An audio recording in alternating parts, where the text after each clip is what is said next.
So, Mr. Medlin, we have what I think is a fair settlement offer.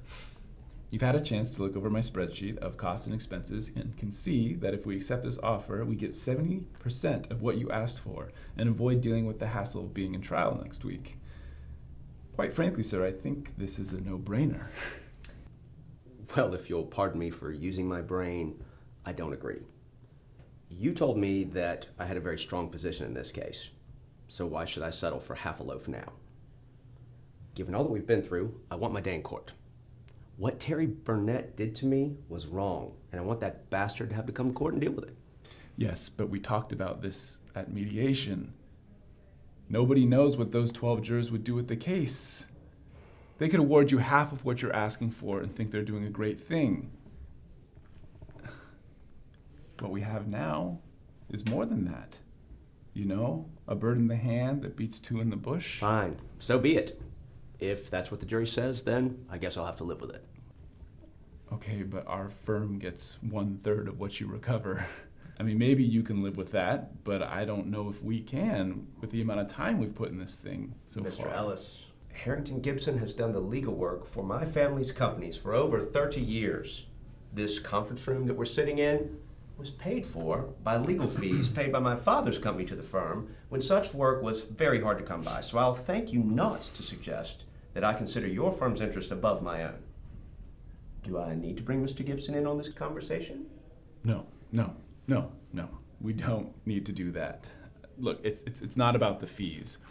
What about the time spent in court? I mean, don't you have better things you'd rather be doing with your time than sitting around being cross-examined? I am perfectly comfortable with how I'm spending my time. In fact, after today's motion hearing, I'm hopping on a plane to Aruba for a long weekend. When I return on Monday, I'll be tanned, refreshed, relaxed, and ready to watch that son of a bitch try to weasel out of this one. Okay, but, well, you know, we're probably going to have to get together this weekend to go over your testimony. That is your concern, Mr. Ellis, not mine. I've given you all the documents, and we have been over everything 1,000 times. Besides, didn't you tell me that we had a very good chance of getting summary judgment on the question of liability at the hearing today? Yes, but that's not guaranteed. And they have a cross motion that could severely limit the damages we could recover. And if they win, it's a whole new ballgame. Mr. Medlin, at least let me make a counteroffer. No, I am not negotiating with that fool Burnett anymore. He has had his chance. Mr. Medlin, I urge you to reconsider. Very well, then I will. No, still feel the same way.